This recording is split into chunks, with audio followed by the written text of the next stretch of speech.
So good day, everybody.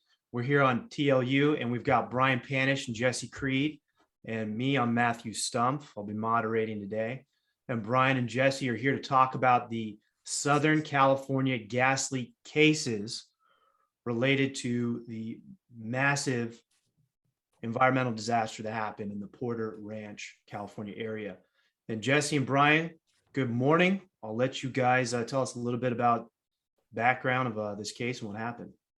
Good morning. Hey, good morning. Go ahead. Why don't we turn it over to Jesse to start up with the background. By the way, that theme song, Lawyers, Guns, and Money is Warren Zevon, an old neighbor of mine, talking about down in Honduras, his shit has hit the fan, and send the lawyers, guns, and money. And when you're in these discovery fights, you're going to need a lot of lawyers or a lot of lawyer work from you and your team. And you're going to need a lot of money to fight these guys in time, and no guns, but your briefs will be the guns. So that's what we're going to talk about, the process, but not only in this case, but how you can apply it to your practice in your everyday cases. So with that, I'm going to turn it over to Jesse to give us some background on the case, to put it in perspective, what happened. Thank you, Brian. Thanks, Stumpf.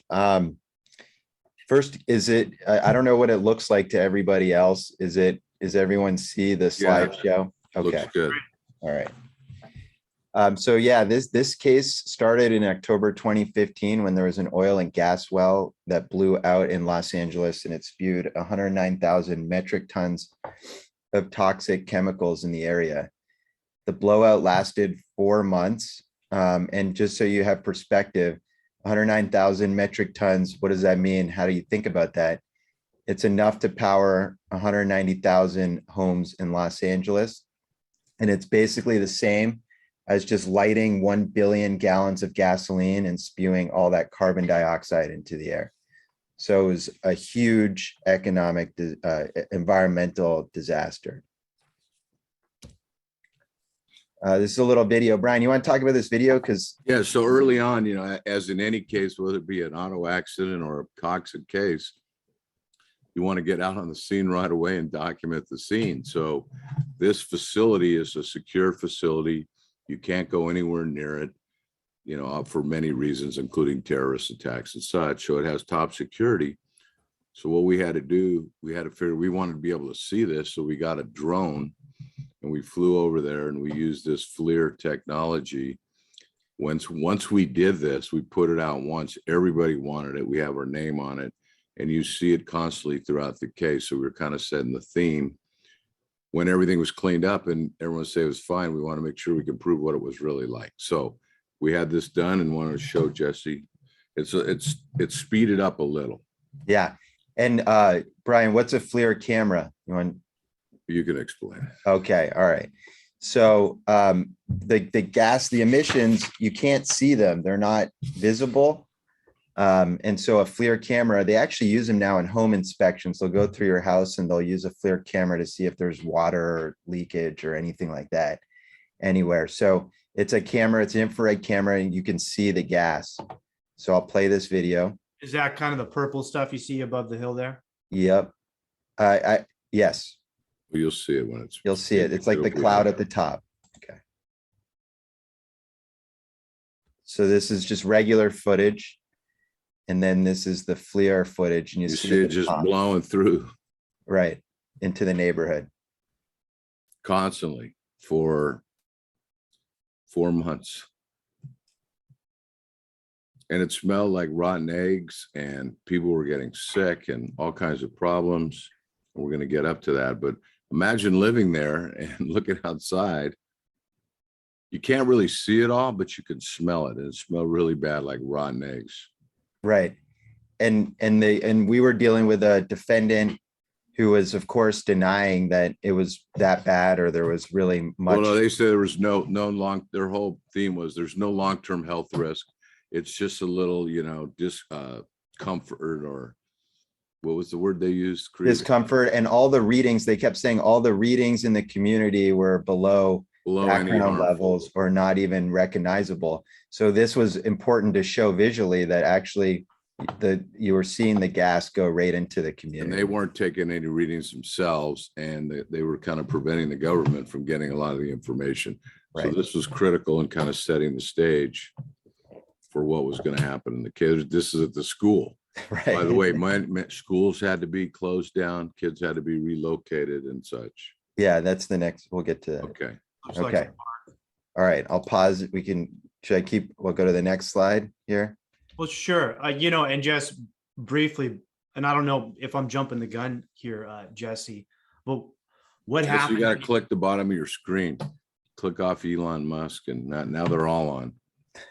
So you got to take those guys off. There we go. Okay, great. Oh, go All ahead, right. Matt. Okay. Matt so- wanted to say something. Are you good, Matt? Did you Go want ahead, to say Matt. something? Well, and maybe it's coming up, but what happened to Oh, community? we're getting there. We're getting there. Got it. So these are the two defendants, Sempra Energy, which is one of the largest, I think it is the largest infrastructure company in North America. And SoCal Gas was the natural gas company that operated the facility. And they are the largest natural gas utility in the United States. And in the way it is in California, the utilities are regulated by the CPUC. And they are basically political appointed people. They have low budgets and they really get run all over by the utilities. They're in California. There are primarily two main utilities. Northern California is usually serviced by PG&E, and I'm sure all heard about the problems they've had and the criminal plea on manslaughter cases regarding the wildfires, their bankruptcy, all the way back to the Aaron Brockovich case, the San Bruno case. And so PG&E is in the north, and in the south is SoCal Gas, which is a subsidiary of Sempra, which is located in San Diego. SoCal Gas main headquarters in Los Angeles. Okay, guys. So I can do this. So approximately 10,000 families, that's different households consuming, average was 2.5 or 3.5, Jesse? It was between 2 and 3. So 2.5 average people per home, 10,000, so you multiply that, you got about 25,000 people were displaced. They had to go, they were harmed by these chemicals, including short-term, long-term impact, and we'll talk about that. These people had to move to hotels, then they had to switch hotels, then they try to get cheaper ways to do it. They fought them on reimbursements. They had to pay.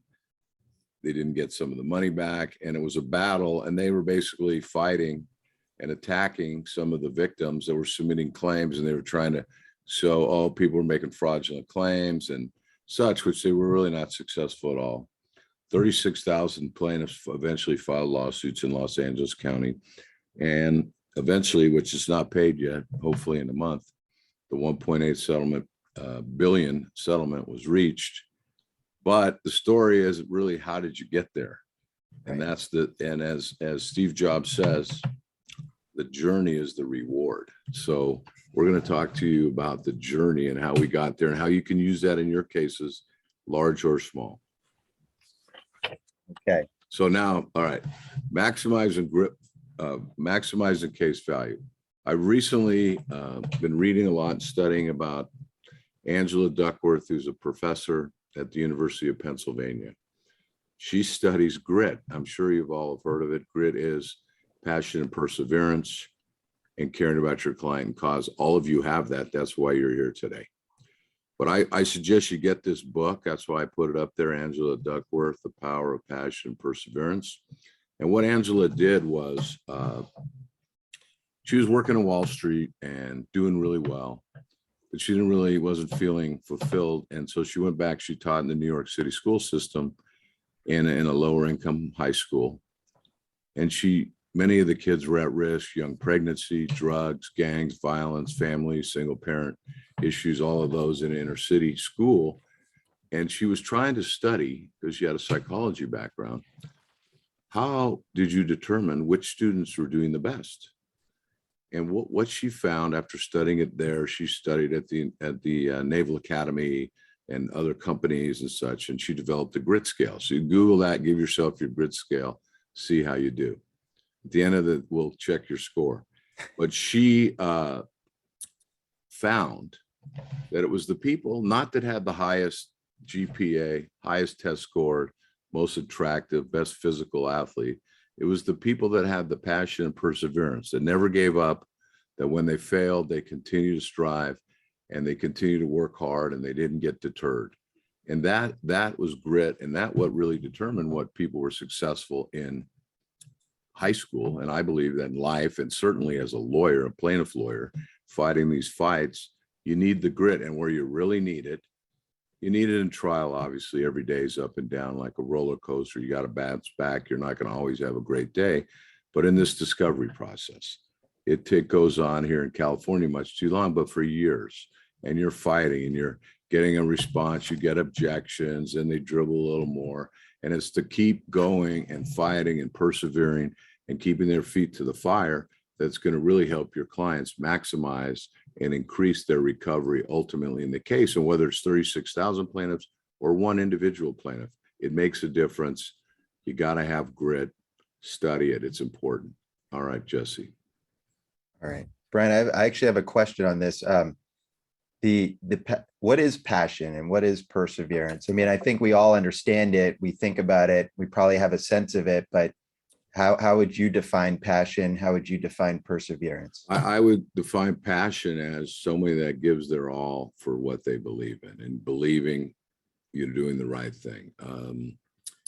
And, you know, people have passion for certain things, and lawyers, if you don't have a passion for representing clients and righting their wrongs and being their champion, then you should do something else, because there's plenty of other areas, a lot of practice. But trial lawyers representing plaintiffs, you have to have passion. Where I see it the most is when you're trying a case, and if the jury believes you and that you're passionate about your client and you have credibility, they're going to go with the person that has the passion. And when you're up there asking for a lot of money, if they see in your heart you don't really believe it, you don't have that passion, you're just saying it, they see it too. But they see it. I think passion, kind of quote Justice Potter Stewart, I think it was Mr. Creed, you know it when you see it. And perseverance is never giving up, because as we all know as lawyers, we ask bad questions. We take bad cases. We lose cases. We lose rulings. And a case is like a roller coaster. There's up and down all the time. And you need to kind of stay in the middle. And you need to just keep persevering. I mean, the roadblocks in the discovery process are amazing. The objections, the meet and confers, the motions, the judges that don't read the motions, the judges that don't issue sanctions, the judges who don't hold their feet to the fire. And that is where the perseverance comes in your cases. So that would what I would say about that. And I think defense, they're just hoping that you give up. Wouldn't you agree, Brian? They're just going to wear you down. They got plenty of lawyers. They're getting paid by the hour, and they're just going to beat you at 20-page meet and confers and all of that. And especially when you get these big mega firms like we were facing, and they have so many lawyers on every little issue, and they just paper you to death. And you got to be able to persevere on that also. Okay. All right. So gathering your evidence. I mean, this is where the passion and the perseverance begins. When you sit down and you first think about what evidence do you need to make the claims that you brought against the defendant. So in this case, we obviously were dealing with hundreds of defendant witnesses and third parties. And we started strategizing about what witnesses would support the claims that we brought. And we sat down, we said, okay, fraud. And the question there is, who helped SoCal Gas and Sempra speak to the public? They spent more money on public relations consultants than they did on the engineers to stop this giant blowout. I mean, they spent $80 million just on PR, and they had multiple firms. I mean, they probably hired every single PR firm in the Los Angeles. They had at least 7 firms, didn't they? Yeah. Including Michael Citrick, who's very famous, whether it be Harvey Weinstein or Donald Trump or any of the biggest people. What's his slogan? It was something like I can't remember exactly, but it was something like, it's not about what you say, it's how often you say it, basically. So these are pro, and they put in perspective for the relocation costs. 600 million. Right. 600 million for the close the blowout, all the engineers with 80 million. PR with 6 or 7 firms, national, international, $90 million. So that's just for warm-ups for the amount of money they've invested in just the very beginning of the case, let alone the lawyer bills. Oh, yeah, yeah. So also on Citric, if you Google him, you'll see an article written up about him where the byline of the article where they say like a little bit about what it's about. The byline is, he will FUCK with your moral compass. And that's what people hire him to do. So we're obviously dealing with a huge event that impacted the health of tens of thousands of people. And so we also brought nuisance and negligence claims. So the questions there was who helped SoCalGas stop the blowout, because there was a negligence in the response process. And there were obviously also people before the blowout and the negligence that led to it. But I'm focusing on that because we get to the issues in the discovery. So tactics to prepare your case for trial. You want me to handle this, Brian? I can. Sure, go ahead. Okay. So obviously, when you're dealing with these big corporations who are pretty savvy, and particularly in this case, every witness had been trained, prepared for decades. And what do I mean by that? So as Brian mentioned, the CPUC is the regulator of the utilities here. Every single year, they have to present witnesses live at a hearing to talk about why they need more money from the ratepayers. And so they have literally a department at the utility that is there to train people how to be witnesses. And the media training too. And the media training from the PR people, including Citric, they all got media trained and witness trained. And they would use slogans in the depositions that we started to realize, hey, why are all these witnesses saying the same things all the time? So for example, they would always say like, subject to check, my answer is this. And we would hear that repeatedly in every single deposition, subject to check, subject to check. And after these discovery disputes that we're going to talk about, we eventually actually got a document that showed how this witness training group was training the witnesses to use that phrase, and they were actually counting how many times they were using it in these CPUC proceedings.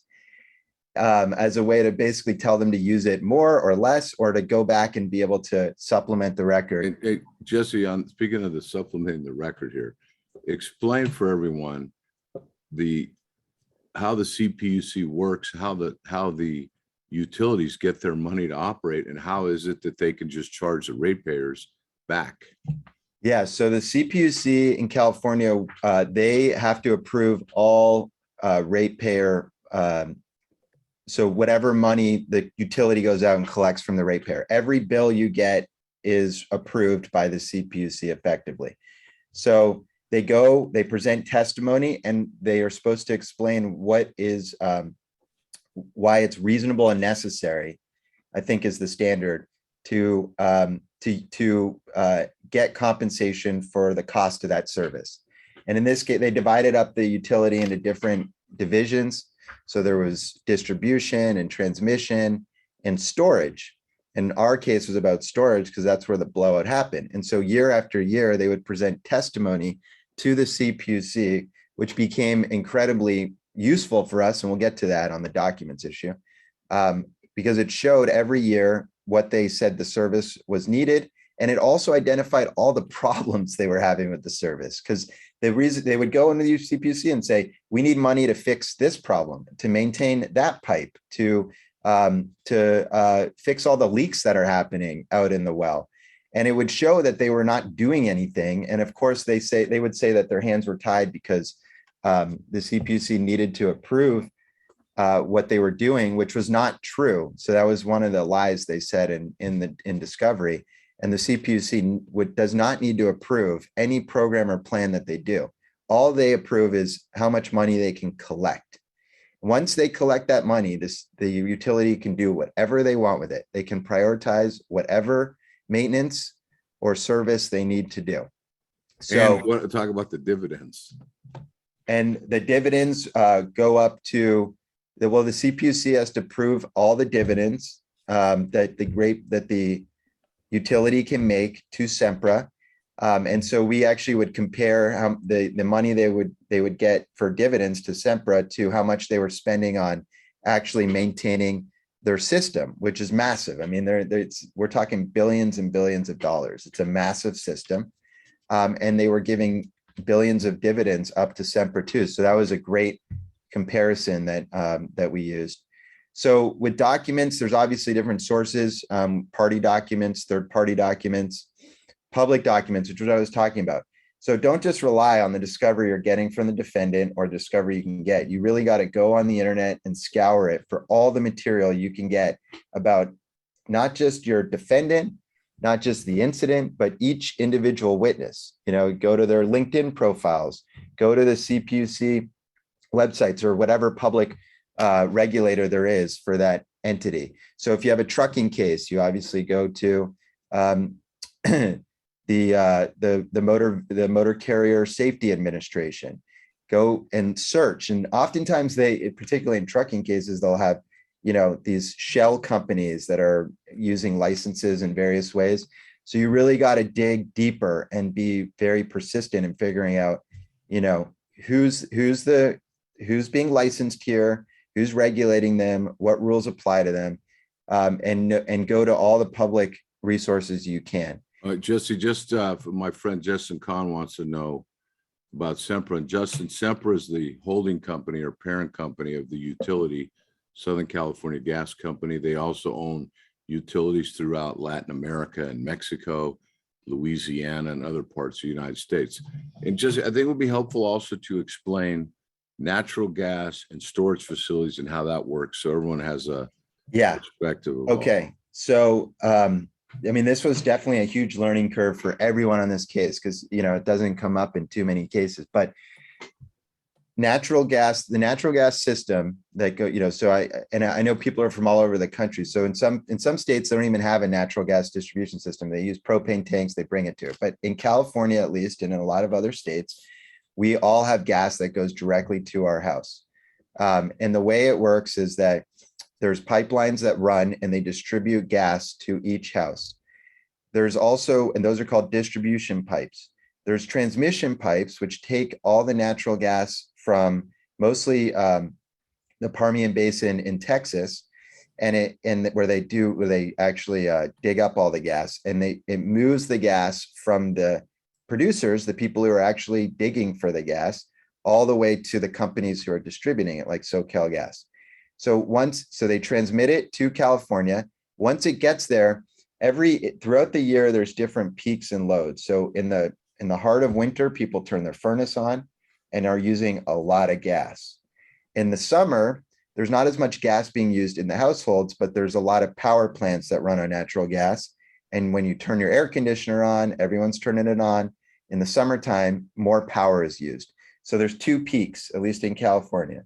In the wintertime, when you turn your furnace on, and in the summertime, when you turn your air conditioning on. So the reason they have to have storage in California is because the transmission lines and the distribution lines, if it were just to flow constantly, there wouldn't be enough gas to run the system and all the energy needs at the two peaks in the winter and the summer. So they have to store it in the fall and the spring, getting ready. So they bring in lots and lots of gas in the fall and the spring, and they just dump it into a reservoir, which actually is where Getty Oil and John Paul Getty made all his money at the Aliso Canyon Reservoir. Because at first, the facility, Aliso Canyon, where this blowout happened, was initially an oil production facility. It was a giant cavern underneath the earth that contained tons of oil. J. Paul Getty sucked all that oil up and sold it, obviously made billions off of it, then sold the empty cavern to SoCalGas, and SoCalGas took all those oil production pipes and used it to store natural gas in the spring and the fall, getting ready for the peak loads. And so we're talking, there was maybe 2 billion cubic feet of natural gas sitting underneath all these people's homes. And the only way to get it in and out was through these pipelines, the wells that go up and down. So a well is a vertical pipeline, okay? The pipelines that you all hear about, in Texas and such, those are horizontal, but a well is a vertical pipeline. So it would take gas in and out of the caverns. So I'll keep going here. And So then just one other point, the year of the conversion was what year, Jesse? there were, I think mostly in the 70s. I think they bought land throughout the time, but mostly in They the 70s. converted to these wells, and obviously there was not all the upgrades and the problems, and that's what led to this big blowout, which we'll get to. Right. Okay, go ahead. Right. Okay. So the other thing is, one thing that we learned in this case is at the beginning of the case, there were some other attorneys involved, and they entered into what was called an alternative discovery plan, which was basically plaintiffs agreed to waive their rights to issue discovery, and defendants agreed to produce certain documents. And sometimes you'll be pushed by your judge to do this if it's a big case involving lots of documents in order to expedite the process. But if at all costs, if at any way you can avoid those, we definitely recommend it. You end up giving away a lot more than you'll get in return, particularly early in the case when you don't really know how the defendant's going to behave during discovery. And you should assume, of course, they're going to behave poorly. Wait, so Jesse, just as a follow-up on that, is it kind of like a voluntary disclosure then? That's the alternative? Well, it is binding, but it's more about just you're basically not saying, give me all the documents related to the blowout, which would require them to go out and search every custodian, including like the call center, some of these lower level employees. So what they forced or asked the defendants to do, or plaintiffs to do, and what was agreed to, they ended up just saying, we'll only search the files of these custodians, these particular individuals, and we'll only search them for these keywords. And some judges, especially in the federal courts, they'll force you to do that on these big cases. But in California, there's not really a mechanism to force you to do it, at least in state court. I'm sure in other state courts there isn't either. So our lesson was, we ended up realizing we gave way more rights than we were getting. But it is binding, so it's not voluntary, but it's not, you want all the evidence you're entitled to. So we want every document related to the blowout, and we weren't getting that.